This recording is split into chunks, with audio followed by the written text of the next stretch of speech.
झूठ दिन में 5 बार कपड़े बदलकर भी घबराया हुआ है और एक हमारा सच है जो सिर्फ एक टी शर्ट में छाया हुआ है। बिहार की बार बार बोली लगाने वाले प्रधानमंत्री जी, चुनावी भाषणों में बिहार को विशेष पैकेज देने वाले प्रधानमंत्री नरेंद्र मोदी जी, बिहार को आप ही की सरकार के दौरान बिहार लगातार पिछड़ा क्यों है और उसमें सीमांचल विशेष रूप से पिछड़ा क्यों है? बिहार को लॉलीपॉप कब तक दिया जाएगा? बिहार की सरकार हो, केंद्र की सरकार हो, उन्हें पता है जनता में उनके खिलाफ एक भयंकर गुस्सा है। जो काम प्रधानमंत्री को करना था वो देश के नेता प्रतिपक्ष राहुल गांधी जी कर रहे हैं। बिहार एक ऐसा राज्य है जिसकी बैसाखी पर दिल्ली की सरकार टिकी हुई है, लेकिन उसके बावजूद केंद्र सरकार के अपने आंकड़े जो हैं, नीति आयोग के जो आंकड़े हैं, वो बताते हैं कि बिहार इस देश का सबसे पिछड़ा गरीब राज्य है। ये उनके आंकड़े हैं, ये हमारे आंकड़े नहीं है। ये कंप्यूटर में आप देख सकते हैं। नीति आयोग कह रहा है कि बिहार सबसे पिछड़ा राज्य है। और उसमें चौंकाने वाली बात यह है, चूंकि मैं सीमांचल में बैठा हूं, इसलिए मैं इन तथ्यों को आपके सामने रखना चाहता हूं कि नीति आयोग जहां यह कह रहा है कि बिहार देश का सबसे पिछड़ा राज्य है, वहीं नीति आयोग यह कह रहा है कि पूरे बिहार में सीमांचल सबसे पिछड़ा जोन है। सीमांचल के जो जिले हैं, चाहे वो अररिया हो, चाहे पूर्णिया हो, चाहे कटिहार हो, चाहे किशनगंज हो, ये सबसे पिछड़े जिले हैं। साथ साथ कोसी, सुपौल और उसके आसपास के जो जनपद हैं वो सबसे पिछड़े जिलों में आते हैं। 2015 में आरा में प्रधानमंत्री जी का भाषण आप सारे लोगों को याद होगा कि बिहार के भाइयों बहनों 60,000 करोड़ दे दूं, 70,000 करोड़ दे दूं, 80,000 करोड़ दे दूं, लो 1 लाख करोड़ दे दिया। वो भाषण आपको याद होगा, मैंने देश की पार्लियामेंट में भी उस भाषण का उल्लेख किया था। बिहार की बार बार बोली लगाने वाले प्रधानमंत्री जी, चुनावी भाषणों में बिहार को विशेष पैकेज देने वाले प्रधानमंत्री नरेंद्र मोदी जी, मैं इस पत्रकार वार्ता में वोटर अधिकार यात्रा के इस मंच पर बैठ करके उनसे पूछना चाहता हूं कि बिहार को इतना चुनावी भाषण देने वाले प्रधानमंत्री जी, आप ही की सरकार के दौरान और राज्य में आपकी सहयोगी सरकार के होते हुए बिहार लगातार पिछड़ा क्यों है और उसमें सीमांचल विशेष रूप से पिछड़ा क्यों है? सीमांचल की जनता, कोसी की जनता इसका जवाब चाहती है। आपने चुनावी भाषण दिए लेकिन बजट नहीं दिया, आपने नारे दिए लेकिन जमीन पर डेवलपमेंट नहीं दिया। इसलिए सीमांचल की जनता, कोसी की जनता, बिहार की जनता आपसे सवाल पूछ रही है कि आखिर बिहार को लॉलीपॉप कब तक दिया जाएगा? और आपने जो वोट की चोरी की है, उस वोट चोरी को राहुल गांधी जी ने, तेजस्वी यादव जी ने और गठबंधन के बाकी सहयोगी दलों ने, उनके नेताओं ने पकड़ लिया है और अब आप परेशान हो गए हैं। राहुल जी ने तथ्यों के सामने देश के मंच पर सारे सबूतों के साथ चुनाव आयोग को बेनकाब किया और उसके बाद चुनाव आयोग जिस तरह से टरकाने वाली भाषा बोल रहा है वो बहुत ही शर्मनाक है। उसे जांच करनी चाहिए थी, लेकिन वो हलफनामा मांग रहा है।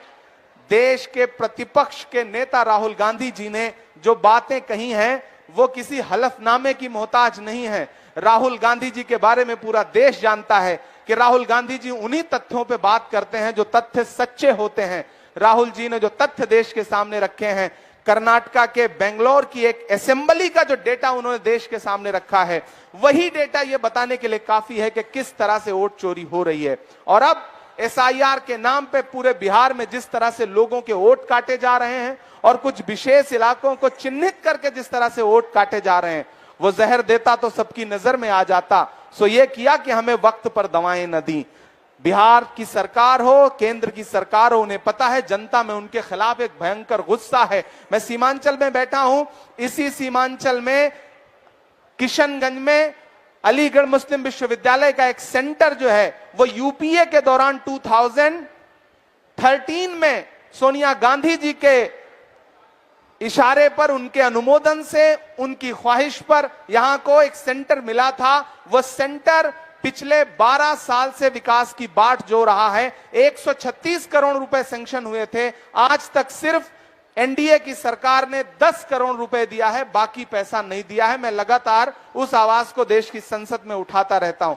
आज राहुल गांधी जी मखाना के किसानों से मिलने के लिए घुटने तक पानी में उतर के उनके खेतों में खड़े थे। जो काम प्रधानमंत्री को करना था वो देश के नेता प्रतिपक्ष राहुल गांधी जी कर रहे हैं। यहां मखाना किसान बदहाल है, यहां मक्का के किसान बदहाल हैं, यहां जो हमारे मछली पालन का उद्योग करने वाले साथी हैं वो बदहाल हैं, यहां का युवा पलायन कर रहा है, यहां के युवाओं के लिए रोजगार नहीं है। ये सीमांचल बड़ी उपजाऊ धरती है। अगर यहां पे सरकार ध्यान देती, सिर्फ भाषण न देती, तो शायद परिस्थितियां कुछ और होती, यहां के नौजवानों को पलायन न करना पड़ता। लेकिन सीमांचल और कोसी के साथ जो सौतेला व्यवहार केंद्र और राज्य की सरकारें कर रही हैं, आने वाले दिनों में सीमांचल और कोसी और पूरा बिहार बदलाव लाएगा, महागठबंधन की सरकार बनाएगा। उसके बाद सीमांचल और कोसी को और बिहार को जो उसका हक है वो दिलाने का काम किया जाएगा।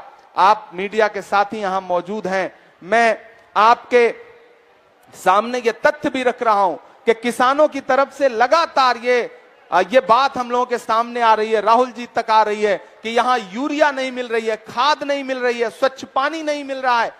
कुल मिलाकर के आप यहां का जनजीवन देखेंगे, यहां के लोगों का जीवन यापन देखेंगे, तो आप ये पाएंगे कि वो लोग जो एक तरफ उनसे कहा जा रहा है कि अपने प्रमाण पत्र लेकर के आप जाइए और अपना एसआईआर करवाइए, यानी कि गहन समीक्षा करवाइए। मैं बिहार की जनता से भी कहना चाहता हूं, ये आपके अधिकारों पर डाका डालने की अंतिम कोशिश है। अगर इसमें यह सरकार कामयाब हो गई, अगर आपके मताधिकार छीन लिए गए, अगर आपका वोटर लिस्ट से नाम काट दिया गया, तो आप किसी सरकारी सुविधा को नहीं पा सकेंगे, उससे महरूम हो जाएंगे। इसलिए मैं यहां की जनता को भी यह कहता हूं कि आप सजग रहिए, आगाह रहिए। वोट कटने का मतलब है, मतदाता सूची से नाम कटने का मतलब है सरकार का पूरी तरह आपके अधिकारों के प्रति उदासीन हो जाना। जब सरकार को यह लगता है कि हम वोट चोरी करके सरकार बना लेंगे, तो वो आपके बच्चों को रोजगार क्यों देगी? आपके गुस्से से उसे कोई मतलब ही नहीं रह जाएगा। आपको सड़कें नहीं मिलेंगी, आपको राशन नहीं मिलेगा, आपको यूरिया नहीं मिलेगी, आपको साफ पानी नहीं मिलेगा, आपके बच्चों के तन के लिए कपड़े नहीं मिलेंगे, आपको आपके खेतों के लिए कोई भी उर्वरक नहीं मिलेगा। इसलिए मैं सीमांचल, कोसी और बिहार की जनता से भी ये कहता हूं कि ये किसानों के दुश्मन हैं, ये नौजवानों के दुश्मन हैं, ये महिलाओं के दुश्मन हैं, ये अति पिछड़ों के दुश्मन हैं, पिछड़ों के दुश्मन हैं, मुसलमानों के दुश्मन हैं, अल्पसंख्यक समाज के बाकी साथियों के दुश्मन हैं, आदिवासियों के दुश्मन हैं और गरीब अगड़ों के भी दुश्मन हैं। इसलिए मैं आप सबसे अनुरोध करूंगा, बिहार की जनता से, मीडिया के माध्यम से, कि इस सरकार को उखाड़ फेंकिए जो आपके मताधिकार को छीन लेना चाहती है, आपके वोट पर डकैती डालना चाहती है।